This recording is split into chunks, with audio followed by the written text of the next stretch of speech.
Yo tout le monde, c'est TJ et bienvenue sur la chaîne Formula Wrestling. On se retrouve pour un deuxième numéro de F1 Review, ma série de vidéos donc qui s'intéresse au week-end de course de Formule 1, dans lequel on va débriefer des qualifs très rapidement et puis de la course, et ensuite on passera aux tops et flops.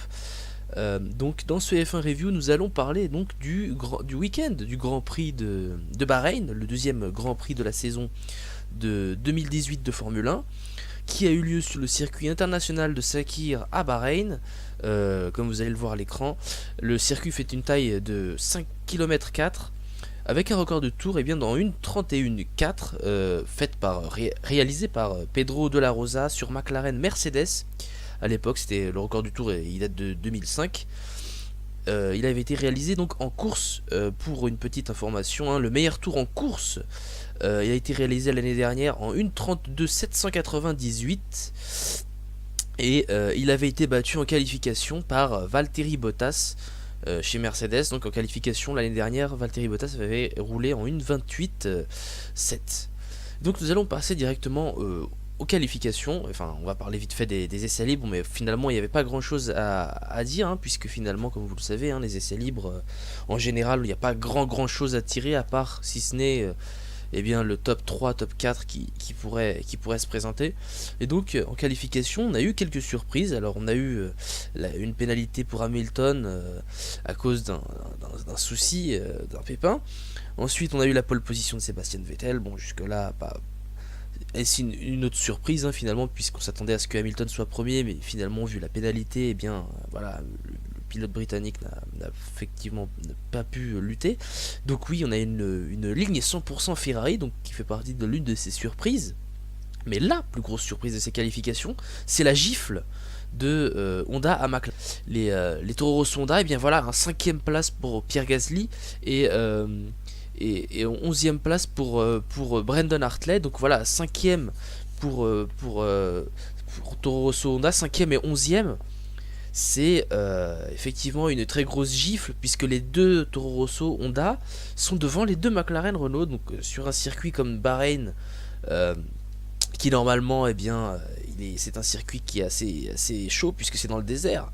Mais là c'est un circuit qui a une certaine particularité, c'est que en dehors du fait qu'il ait quelques lignes droites, ça se passe de nuit, et du coup la chaleur elle est moins présente qu'en Australie, et donc finalement peut-être que ça a pu bénéficier le moteur Honda qui a besoin d'un peu plus de fraîcheur. Peut-être c'est pour ça qu'ils ont eu des problèmes en Australie. En tous les cas, les deux Toro Rosso Honda avec un très bon rythme ont fini devant les McLaren Renault, donc une grosse gifle.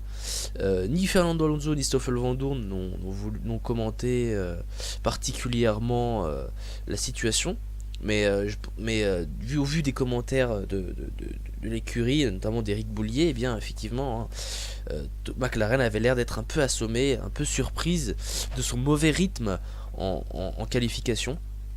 Donc voilà, c'est l'une des très grosses surprises, l'une des faits qui a fait un énorme buzz en qualification. Donc là on va passer directement au débrief de course. Et donc pour ce débrief de course, débriefing de la course, on va commencer par le départ, qui était assez intéressant. Alors au départ, comme vous avez pu le constater, les deux Ferrari étaient en première ligne, Bottas 3ème, Ricciardo 4ème, donc on attend de se dire, voilà, il y aura une lutte intéressante en première ligne entre les deux Ferrari, sans doute Bottas qui pourrait se mêler, et puis Ricciardo qui pourrait faire les troubles faits, et pourquoi pas espérer un retour de Lewis Hamilton. Et bien finalement qui est parti 9ème, pardon, et finalement ça n'était pas le cas. Dès le premier tour, puisque pour Lewis Hamilton il a perdu quelques places Fernando Alonso parti 13e et Vandoorne parti 14e pardon, ont bien commencé le départ. Donc on commence dès le début.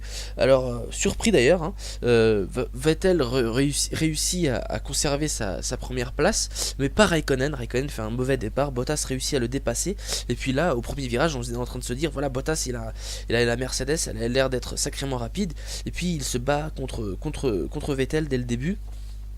Il finit donc derrière Vettel, Raikkonen troisième, suivi par Raikkonen et l'étonnante Toro Rosso Honda qui tient bon en 5ème place, elle perd pas de place, et il y a du grabuge derrière, il y a du grabuge parce que les McLaren ont réussi à grappiller quelques places, pendant que Toro Rosso réussit à rester P5, puisqu'Hamilton voit Alonso passer de P12 à P9.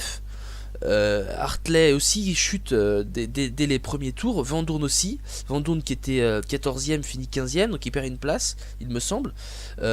Alonso donc oui, qui était 12e et qui finit finalement 9e après ce premier tour, là aussi est incroyable, puisque Hamilton réussit à perdre des places dès le début de ce Grand Prix, alors qu'on s'attendait à ce qu'il commence directement très très fort. Donc voilà, pour l'instant, dès le début du Grand Prix, tout est installé. On voit pas mal de dépassements, c'est assez intéressant. On voit la Toro Rosso de Pierre Gasly bien résister, et même au bon rythme par rapport à Daniel Ricciardo. On les voit même lutter, hein, tous les deux, c'est ce qui est assez étonnant. Et puis vient le tour 2 et l'abandon de la Red Bull, de Daniel Ricciardo qui voit son moteur s'éteindre, et là c'est la consternation, la tristesse du côté du clan Red Bull, puisque non seulement Daniel Ricciardo va abandonner, mais Verstappen sur crevaison, puisque au premier tour Verstappen était en train de lutter contre Lewis Hamilton, et puis il finira par avoir une crevaison lente au pneu arrière droit, et il finira par abandonner. Donc triste week-end pour l'écurie Red Bull, et qui c'est qui en profite? Ce sont les écuries qui étaient juste derrière. Donc Toro Rosso qui passe 4ème, donc c'est un énorme résultat pour Pierre Gasly. Puis derrière les Renault, les McLaren en profitent, et on se retrouve donc avec un joli classement et une Toro Rosso 4ème. Et donc au fur et à mesure des tours, non seulement Toro Rosso maintient sa position comme je vous l'ai dit, mais en plus on assiste à quelques jolis dépassements, notamment au tour 5 avec ce triple dépassement qui est magnifique, hein, de Hamilton sur Nico Hülkenberg, Ocon et Alonso. D'ailleurs Alonso en profitera juste après le dépassement d'Hamilton pour gagner la 9ème place. Hamilton passera grâce à ce triple dépassement de la 9ème à la 6ème place. Super dépassement au premier virage. Alonso profitera pour maintenir la 8ème place. Hülkenberg lui chutera à la 7ème. Puis c'est Ocon qui perdra le plus dans cette lutte. On a vu des jolis dépassements, comme je vous l'ai dit, hein. C'était un Grand Prix qui avait l'air d'être assez animé, notamment en fond de grille. Bottas luttait pour la première place. Et on va en parler justement aussi de lui. Marcus Ericsson qui est 12ème. Après avoir commencé la course en 17ème place. Oui, je dis bien 12ème place pour Ericsson. Lui qui avait commencé 17ème, il avait fait un très très bon départ. Marcus Ericsson, il sera d'ailleurs il sera d'ailleurs dans les... On en parlera d'ailleurs plus tard dans la vidéo. Mais Ericsson, il a fait un très très bon départ. Très bon Grand Prix, donc pas mal de dépassements. Et ce Grand Prix, il va avoir une tournure assez étrange. Alors on va voir un arrêt au stand, on va voir les arrêts au stand. Tout d'abord Vettel au tour 18 qui rentre pour mettre les pneus soft. Au tour 20, juste après la sortie au stand de Vettel, on a Valtteri Bottas qui rentre au stand au 20e tour pour mettre des médiums. Alors là, à partir de là on se dit pourquoi Valtteri Bottas veut mettre les pneus médiums. Eh bien Bottas et Mercedes voulaient calquer leur stratégie sans doute sur celle de Fernando Alonso, le pilote McLaren, qui s'était arrêté au tour 19 il me semble, juste avant. Il s'est arrêté juste avant Bottas pour mettre les pneus les plus durs proposés, donc les pneus médiums, pour essayer de faire une stratégie, un arrêt. Je dis bien essayer, puisque McLaren savait qu'elle n'avait pas le rythme, et elle essayait par tous les moyens de grappiller quelques places grâce à des stratégies d'arrêt au stand. Et face au rythme des Ferrari, Mercedes a décidé de faire un arrêt au stand pour mettre les pneus médiums, et ensuite faire eh bien, une stratégie qui pouvait être un pari gagnant, puisque si Bottas allait se maintenir en pneu tendre, en pneu médium, pardon, Vettel, lui, qui était en pneu tendre, eh bien, il pouvait pas tenir tout le Grand Prix, et il devait s'arrêter une deuxième fois.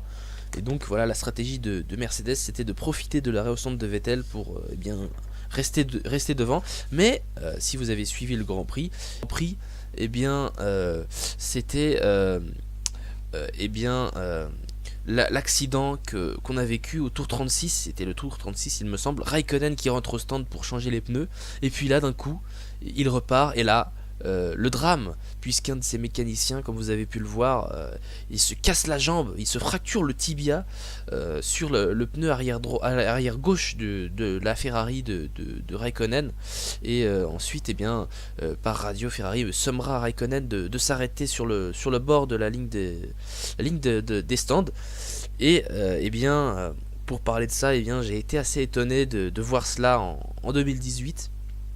Mais c'est une question de logique. En effet, comme vous le savez sans doute, maintenant les arrêts au stand, eh bien, ils ont quelque peu été modifiés, puisque maintenant on n'a plus de mécanicien qui est à l'avant du groupe de mécanos qui fait les changements avec, vous savez, la sucette qu'ils utilisent habituellement, qu'ils utilisaient jusqu'à présent, avec le stop and start, pour eh bien, dire au bon moment quand il fallait démarrer. Quand il fallait démarrer après le changement des pneus. Et donc ce mécanicien, il était très important, puisqu'il regardait bien aux alentours de la voiture qu'est-ce qui se passait, qu'est-ce qui se passait pas, et s'il y avait un problème, eh bien il ne levait pas la sucette. Et là, eh bien non, là on a un dispositif avec des lumières, et là la lumière verte elle est apparue, et dès que la lumière verte elle apparaît, ça veut dire que le pilote il peut démarrer, et donc c'est ce qu'a fait Raikkonen, et c'est pour cela qu'il n'a pas su que son mécanicien n'était pas prêt, et donc du coup, eh bien malheureusement il y a eu cet accident, et malheureusement, eh bien les images sont assez difficiles à voir. D'ailleurs, si vous avez eh bien si vous êtes assez sensible, eh bien je vous déconseille de revoir ce passage, puisque c'est vraiment difficile à voir. C'est très dur hein, de voir la jambe se plier, c'est très très dur.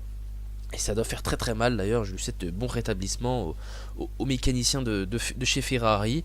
D'ailleurs, un triste image aussi que Raikkonen ne soit pas allé s'excuser, mais Raikkonen ne savait pas précisément quel était son état. Il s'est d'ailleurs exprimé dessus, et il s'excusait d'ailleurs, hein, Raikkonen, lui qui a été critiqué pour ne pas être allé voir directement son mécanicien. C'est vrai que son attitude n'a pas été des meilleures.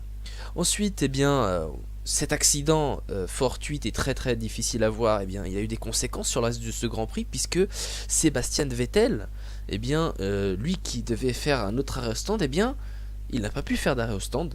Il devait rester en piste, et à partir du tour 37, donc, la décision chez Ferrari a été simple, celle de ne pas rentrer au stand, puisqu'on savait que Bottas était en pneu médium, et Hamilton revenait, puisqu'à ce moment-là il était troisième à un moment donné. Donc chez Ferrari, eh bien, Maurizio Arrivabene et toute l'équipe ont décidé de passer à un autre plan, et puis il sera dit à Vettel, eh bien, par la radio, eh bien voilà, on va adopter le plan D. Et le plan D, qu'est-ce que c'était? Eh bien, c'était de continuer avec les pneus tendres jusqu'à la fin de la course, une stratégie audacieuse, et eh bien Vettel il a réussi.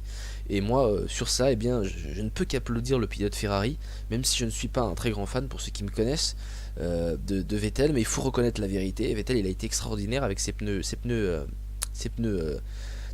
tendres qui étaient complètement KO, et Bottas qui s'est complètement raté. Bottas il était juste derrière Vettel, il était dans le bon rythme en plus pour essayer de dépasser le pilote Ferrari.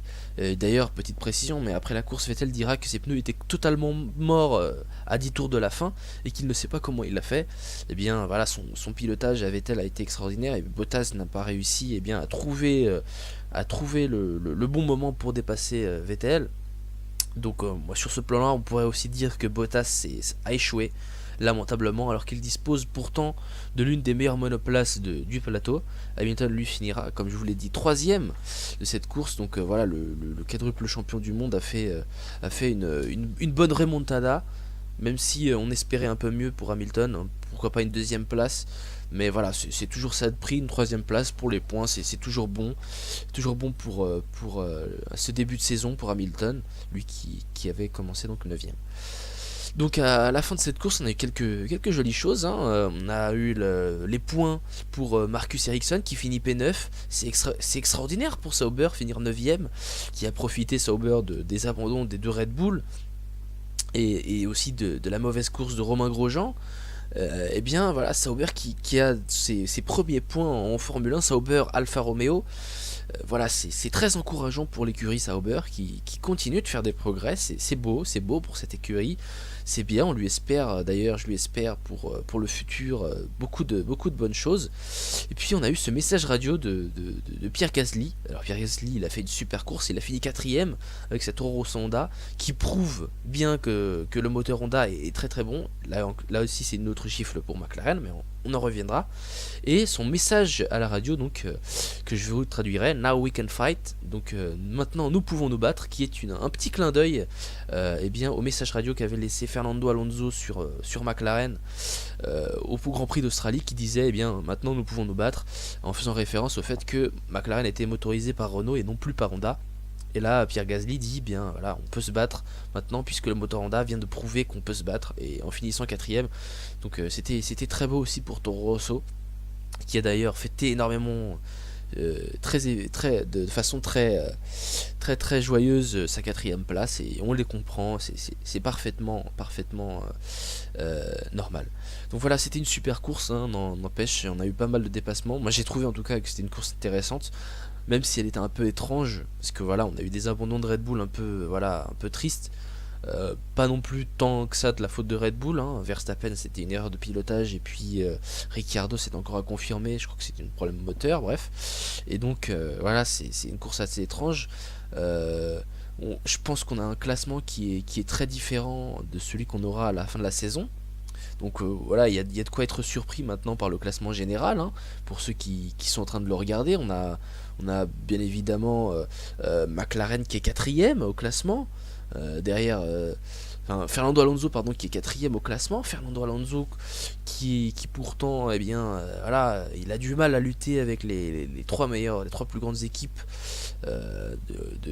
c'est-à-dire Ferrari, Mercedes et Red Bull, et puis même avec As, puisque As est supérieur à McLaren, et on a Renault aussi qui est à peu près du même niveau, si ce n'est un peu mieux que McLaren, notamment en qualification.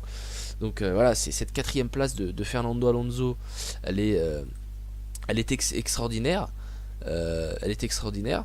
On ne s'y attendait vraiment pas. Vettel le premier, bon voilà, c'est que le début hein, de la saison, donc voilà, on peut pas s'exprimer. Donc voilà, et puis au niveau des constructeurs, donc ouais, je vous l'ai dit, ça va pas durer très longtemps, puisque Red Bull il n'a que 20 points, mais voilà, ils en ont pas marqué puisqu'ils ont eu des soucis. En Chine, on pense que ça va être totalement différent. Ça va même être vraiment différent. Donc voilà, chez McLaren, il va falloir changer beaucoup de choses. Beaucoup de choses. Comme on a pu le voir ce week-end, c'est pas encore ça. Donc on peut espérer donc pour les prochaines semaines, donc une remontée de Red Bull, de Renault, et puis pourquoi pas Toro Rosso s'il continue sur ce rythme. Et c'est à cela que McLaren va devoir travailler. Donc voilà, je vous le dis et je vous le répète, ce classement provisoire au bout de ce deuxième Grand Prix n'est pas vraiment représentatif des forces du plateau.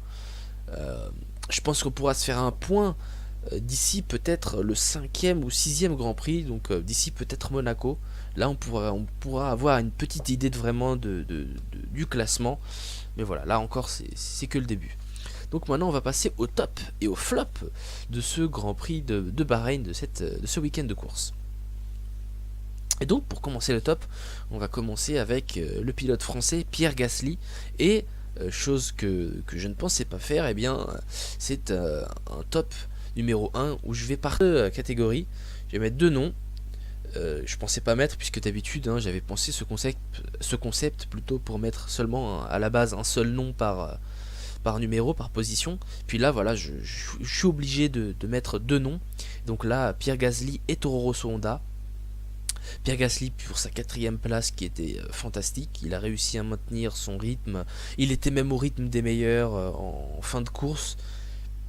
Vraiment une course propre, magnifique pour Pierre Gasly, un jeune débutant qui a vraiment la niaque, vraiment beaucoup de talent. Je lui souhaite d'ailleurs beaucoup de choses. C'est un très très bon pilote, très très talentueux.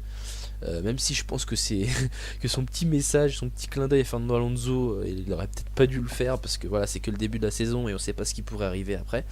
Mais voilà, franchement, il l'a mérité. Et puis voilà, le deuxième nom c'est Toro Rosso Honda. Toro Rosso Honda, pourquoi? Parce que eh bien, ils ont réussi à qualifier leurs deux monoplaces devant les McLaren.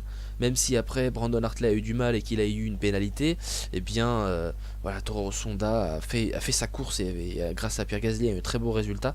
Et donc voilà, pour moi il était naturel de les mettre dans les tops. Pour ce Grand Prix, Toro Rosso Honda mérite clairement sa position. Et voilà, il n'y a plus rien à dire, franchement, c'était leur Grand Prix. Sur ce plan-là, quatrième, c'était inespéré pour eux. Et après la terrible saison 2017 pour Honda, c'est clairement du positif pour eux. Et donc en deuxième dans ce top, je vais aussi mettre deux noms à nouveau. Le premier c'est Vettel. Vettel parce qu'il a remporté cette course avec des pneus qui ont été des pneus tendres qui étaient très très usés. Il a réussi à maîtriser de main de maître sa position face à Valtteri Bottas. Il a réussi donc à maintenir cette place contre toute attente. Et donc pour moi il mérite clairement cette place au top parce que c'est son talent aussi qui lui a mené à cette victoire. Il a réussi à résister à Valtteri Bottas. Même si je pense que si ça avait été un pilote comme Lewis Hamilton par exemple derrière, je pense que Vettel aurait eu beaucoup de mal, mais voilà, on va pas commenter sur ça. Vettel il a réussi son pari, il a réussi à remporter cette course et donc pour moi il mérite sa place dans ce top. Et donc sa place qui est partagée avec Marcus Ericsson que j'ai décidé de mettre dans mes tops. Ce pilote suédois qu'on a souvent décrié, qu'on n'a pas souvent à qui on s'est pas souvent intéressé, et bien il a réussi une 9ème place inespérée pour Sauber et pour moi c'est super quoi, c'est super génial. Ce pilote mérite donc sa place dans les tops, il a fait une très bonne course et il les mérite franchement, c'est mérité pour Ericsson. Ensuite, en troisième dans mes tops, je vais mettre le pilote espagnol Fernando Alonso. Alors, pourquoi je ne mets pas Lewis Hamilton? Parce qu'Hamilton, même s'il est parti 9ème, il a chuté au cours de ce Grand Prix dès le premier virage. Hein. Au lieu d'être 9ème, il était 12 ou 13ème. Il était derrière l'une des McLaren Renault, derrière Force India, il me semble, l'une des Force India. Donc voilà, c'est pour ça que j'ai pas mis Hamilton dans le top. Et j'ai mis Alonso, effectivement, parce que clairement, il a réussi un petit peu comment dire, à finir un peu au-delà des espérances, des espoirs de McLaren Renault, parce qu'au vu du rythme qu'ils ont actuellement, c'était pas gagné, même si McLaren Renault est plus rapide en course qu'en qualification. Il fallait quand même le faire hein, pour Alonso. Il fallait quand même le faire, donc voilà, c'est pour ça que je le mets dans mes tops. Il mérite clairement sa place pour ce qu'il a fait au cours de ce Grand Prix. Donc voilà, c'est clairement pour moi, il a clairement sa place, même si peut-être certains d'entre vous ne seront pas d'accord avec mon choix, et je le comprendrai très bien. D'ailleurs, n'hésitez pas à vous dire dans les commentaires. Donc, il finit 7ème Alonso, pas 8ème. Voilà, il finit 7ème, pas 8ème.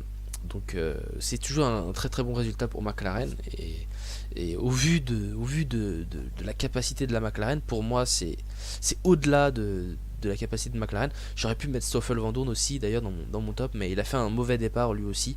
Donc pour l'instant je n'ai pas encore mis Vandoorne, mais il aurait pu aussi avoir sa place. Et donc on va passer maintenant au flop. Et dans les flops, eh bien il y a beaucoup de choses à dire, dans le sens où bien dans mon top des flops, mon plus gros flop de ce Grand Prix, c'est Williams, de ce week-end de Grand Prix, c'est Williams. Pourquoi? Eh bien, ils finissent 14e pour Lance Stroll et 15e pour Sergei Sirotkin. D'ailleurs, c'est étonnant que je n'ai pas mis les pilotes Williams encore dans les flops, mais vous allez savoir pourquoi plus tard. Voilà, j'ai mis Williams toujours parce que la voiture n'avance pas. Ils ont un moteur Mercedes qui est censé être parmi les plus performants sur la grille, au moins un peu plus performant que le moteur Renault. Et puis là finalement Williams coule encore plus que Force India de façon un peu incompréhensible. Et pour ceux qui le savent, hein, on l'a vu en qualification, les Williams elles étaient lentes de chez lentes. On comprend pas, moi je ne comprends personnellement pas où veut aller Williams. Ils ont pourtant Paddy Lowe qui était bien, qui travaillait chez Mercedes, donc l'écurie quadruple championne du monde en titre. Donc c'est incompréhensible ce qui se passe chez eux. Une écurie qui est multiple championne du monde, qui en arrive là, c'est triste.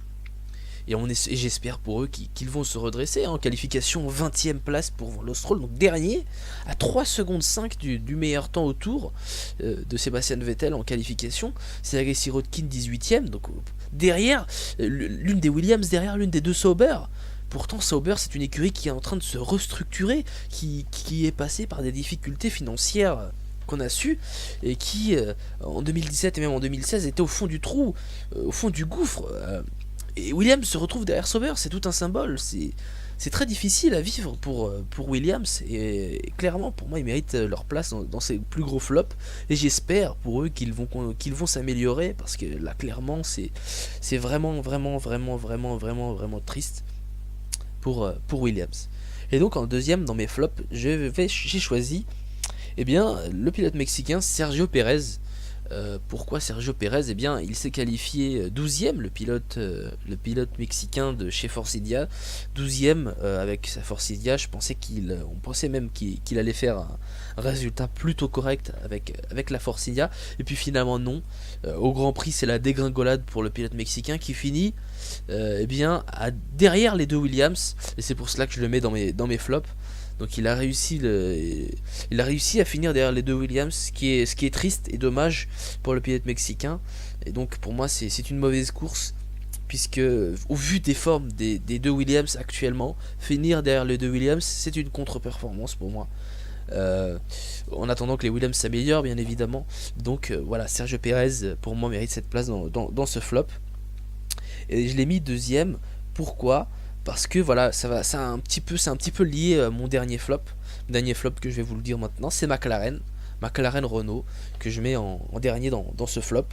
J'ai pas mis McLaren Renault en deuxième place, même si je pense que j'aurais dû, parce que au vu des résultats de la course, je me suis dit voilà, McLaren a quand même réussi P7 et P8, donc elle a réussi de gros points et figure actuellement en troisième place du championnat. Donc il n'y aurait pas de raison que je mette McLaren deuxième de mes flops.